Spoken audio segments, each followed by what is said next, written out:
Welcome to another edition of Insights with Ovationz. I am Aaron Ellis, your host. You can find out anything about me at aaronellisofficial.com, as well as that's all my social media as well.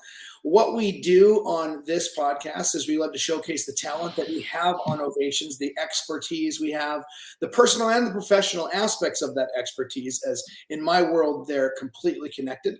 And today I am blessed to be joined with Perry Knoppert. Am I saying that right? Your name Perfectly. No one has ever done it so good as you today, Look at Aaron. that. No, Perry that's bullshit. Knoppert. But So a little bit about Perry. He's an experienced founder, board member, philanthropist, and an artist. And as a visionary leader and innovator, he specializes in nonlinear thinking and cognitive diversity.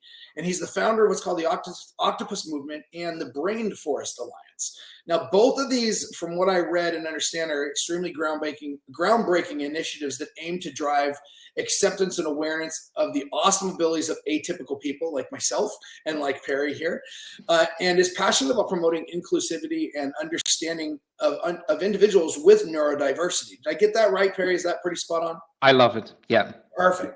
Works So for let's me. just dive in. I love to go wherever this goes. I'd love to hear the personal, the professional. I always love to hear what led somebody to doing what they're doing today. What brought you to where you're at? What made you passionate about this? How did you come up with the Octopus Project? However you want to take that. I was homeless. I lost everything. I did a hard reset in my life. I was an entrepreneur. I was masking. I was pretending to be someone else because I thought that's the way to go. I'm, you know, dyslexic, ADHD spectrum, everything. And I was trying so hard to be normal, and I was not.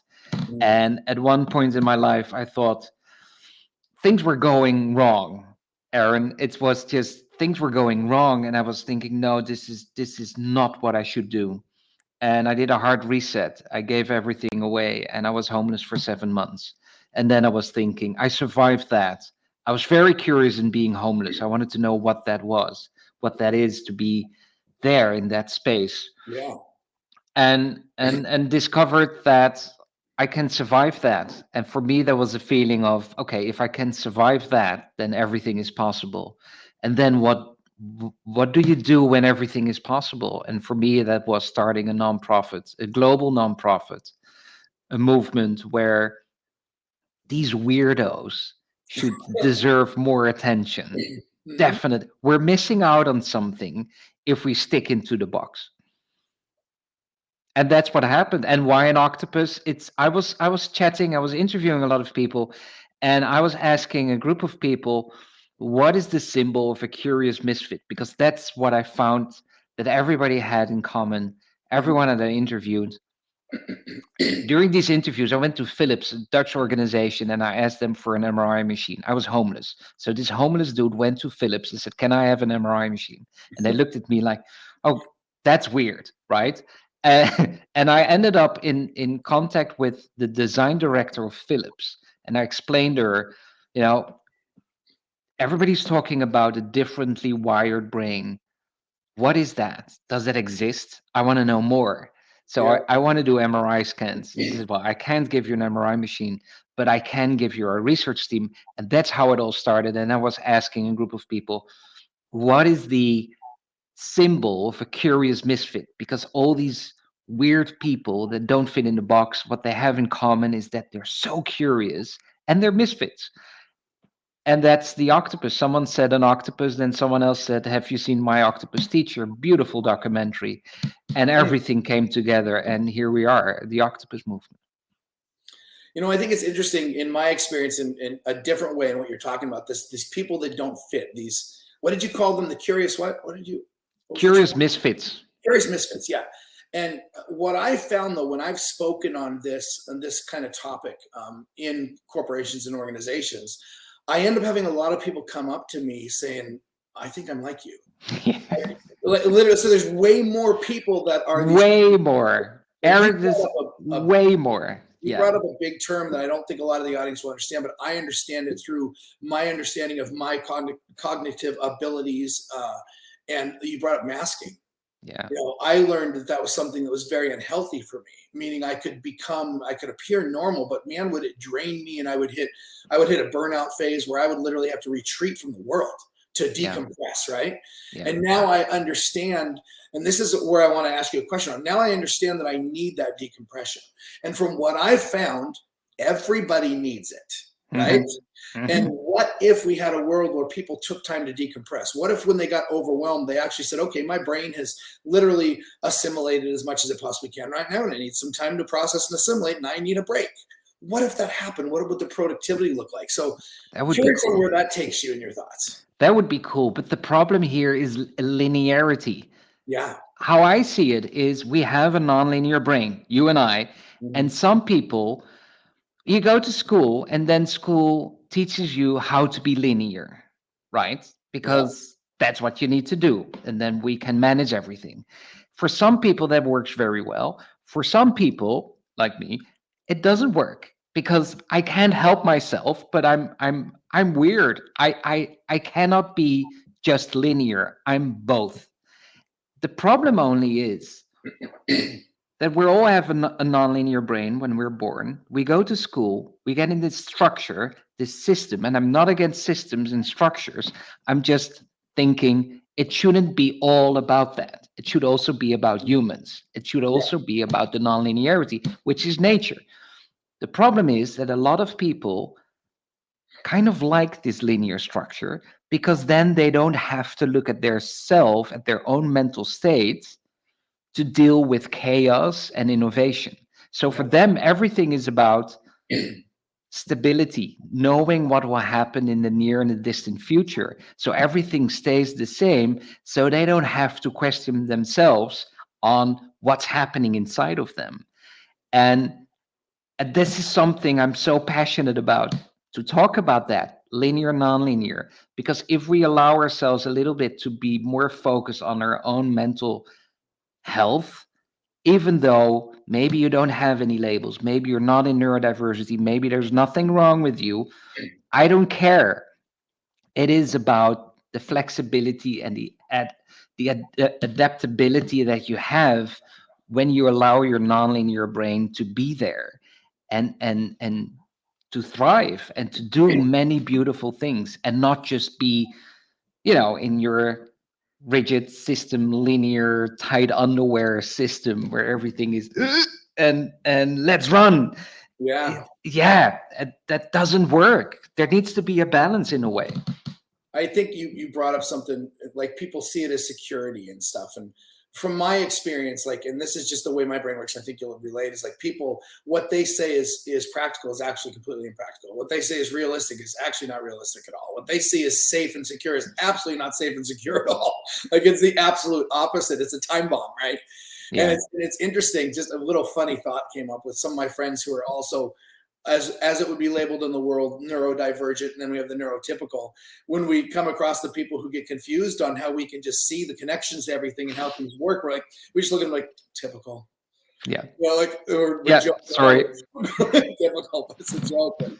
So And it's interesting because still a lot of people don't know what neurodiversity is. So anyone listening and thinking, what are these guys talking about?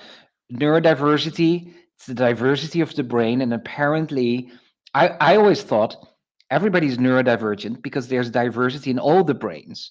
But mhm. we agreed with each other to use neurodiversity when there's a problem. So when it's causing an effect in your life and it's not helping you, for instance, dyslexia, and you have trouble in reading and writing and it affects you, then you have neurodiversity and dyslexia. If it's not a problem, you don't have the label, which is interesting. But that's neurodiversity, and neurotypical means you're normal.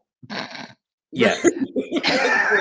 That's anyway, but that's the agreement that we have. We have neurotypicals, maybe in the bell curve it's 80%, and then 20% is neurodivergent, and that's a problem. That's a bit how the world sees it right now.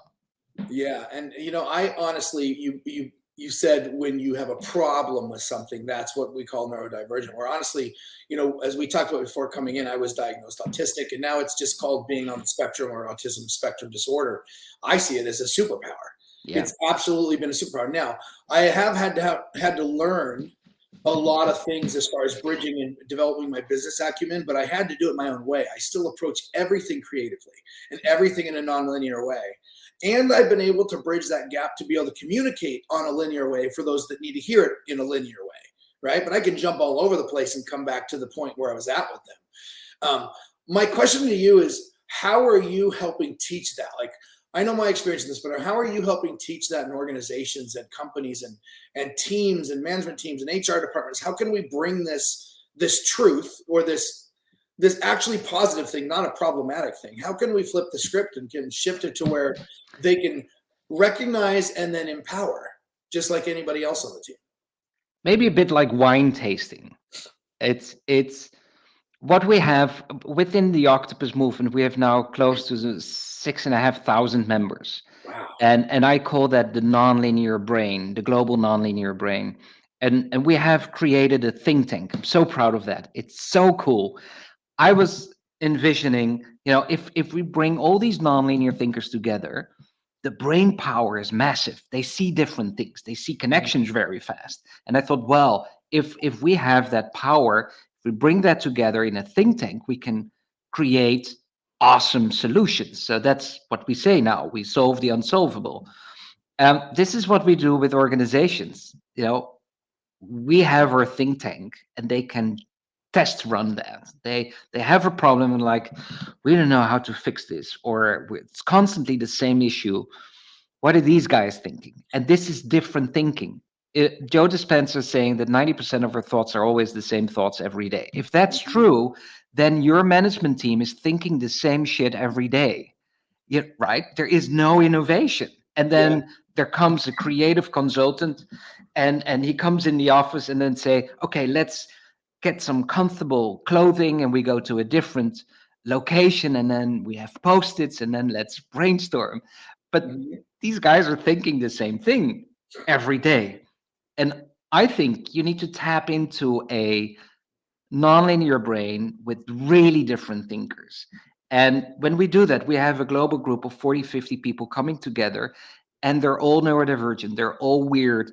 Some of them have labels, some of them don't. It doesn't matter. There are no rules within the Octopus Movement. But these brains are awesome. I have someone there with an IQ of 160, autism. He thinks so fast. GPT is slow compared to him, right? Wow. It's I have people with autism, bipolar, ADHD, and everybody is there, and it's like a pressure cooker, a black box. You bring in that question, and then we push out within an hour so many things, and then we create a white paper on that, and it explains what you can do. And we use different thinking. No one would have thought about that, what's on that list in the management team of a company, because you can't blame them. They're in the box. They're thinking the same things. And recently we did this for an organization in the Netherlands, a government organization, and someone had the most brilliant insight, and that was an artist in Bangladesh, right? He doesn't even know where the Netherlands is, and he solved it for this local government to solve one of the biggest issues. I love that. Wow.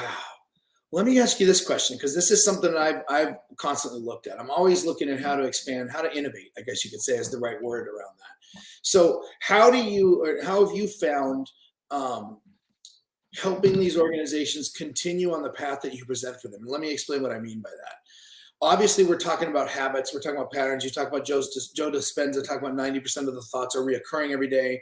How are you in introducing new ways of thought that challenge the paradigms, that challenge the habits and the patterns and the neural pathways of that normal brain? How are you introducing a way to hold that new thought, like, and continue on the path? Like, because I know, there's the one thing I talk about is the law of discovery. And there's a lot of statistics around this, but in a basis, like, people remember 10% of what you say the first time. So how are you continuing down that path to integrate what you're presenting to them? two things. One is 20% probably of their company is very nonlinear to begin with. So this is already an introduction of, oh, that's cool. These weird people, we can actually use them. So it's an inspiration that they can use already. The staff that they have that don't really fit the box, but they're masking, they're pretending to fit in the box to Yeah. use that. The other thing is we have the human mycelium. We officially claimed the human mycelium. What does it mean is it's our community. But I hate the word community because for me a community is in a room with a door. You go into the community or you leave the community. Mm. And that's not what's happening in the Octopus Movement. The Octopus Movement is an organic growth of people connecting with each other. And that's a mycelium. A mycelium is the network underground where mushrooms and trees are communicating with each other and helping each other. We're doing that as well with humans. So when we go into an organization and say, hey, listen, think tank, done, white paper, here are the results, they're inspired to use their own nonlinear thinking, and we connect them to our global human mycelium to embrace what happens in that white paper and support them wherever it's necessary because we're already in 90 countries. So we can light up this pathway of neurons and energy and connections to support whatever we have discovered in our white paper. I Does that love make sense? That's perfect. You planned for it, or else you developed the plan for it as you went along. I Yeah. love that. That's great. That totally answers my question. Sounds like you've created not only it's a movement. It's a, or I know you didn't necessarily like the word community, but you used a different word, which is so new to me that it just keeps going to my head every time. Yeah. What? I'm like, I used to walk around with a dictionary, a thesaurus, and a book of idioms when I was a kid, right? Because my mom would like, look it up, and I'd Yeah. have to look it up. So that's a new word for me, but I love this. Now, one of the things I made a couple notes when I was reading through some stuff, and I'm not sure why this jumped out, but I typed in quotes, authentic and expansive conversations. It's something I read in what you were doing with organizations. I want to throw that one at you and see what you mean by expansive, authentic and expansive conversations. Well, it's again, this is my mantra of linear and non-linearity. And an authentic conversation is allowing to have a human conversation instead of a systematic conversation. Yeah. And since I'm on this path of linear, non-linear, system versus humans, it became so clear to me. And because we're so busy within that linear system, that we have system conversations rather than human conversations. I love to start with the human. That's also what I did with the Octopus Move. Just bring these weirdos together and see what happens, and then create and develop. And then something really works well. Then we create the system underneath to support that and to develop. I like that in conversations as well, because that's what we do in the human mycelium. We bring these people together. They can unmask, they can be whoever they want to be, and have an authentic conversation with themselves and with others. And it's the human connection, and it's not the system connection. There are no expectation, there are no rules in the Octopus Movement. And oh dear, in the beginning when I just started, I had people saying to me, what's your business plan, Perry? I don't have one. What's your blueprint? I said, what? I don't know. But how do you know where this is going? I don't. It's okay, right? Yeah. And I just want to make that connection and see what happens.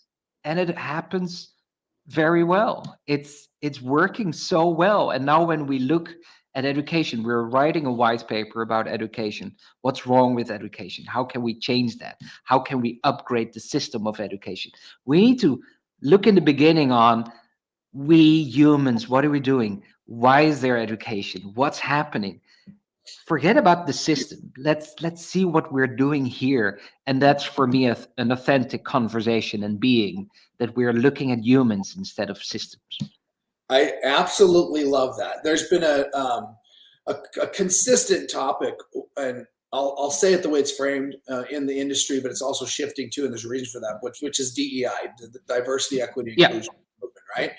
And from what I'm seeing, they made it too systematic. They held too tightly to their beliefs and their structures around it, that it has to expand and has to go back to that human issue, right? And it doesn't matter what the issue is. It's like one of the ways somebody else phrased it to me once in the last couple of weeks on one of the podcasts was like, it's not about gender. It's not about neurodivergent or neurotypical. It's not about race. It's not about age. It's about human problems. They're all just human problems. Yeah. And when you come down to that, everybody has human problems. The way it's expressed externally might be different. And most people get hung up on the external, but if you can see beyond that external to the essence of what they're actually speaking towards, that's where we all relate. That to me is the essence of empathy, right? Exactly. He's saying, Perry, you need to walk a mile in my shoes. Doesn't mean you need to put on my specific shoes and walk the same mile. And people don't necessarily realize that. So it's the linear approach of diversity, right? Oh, shit, we need to do diversity. Let's hire some people with autism. And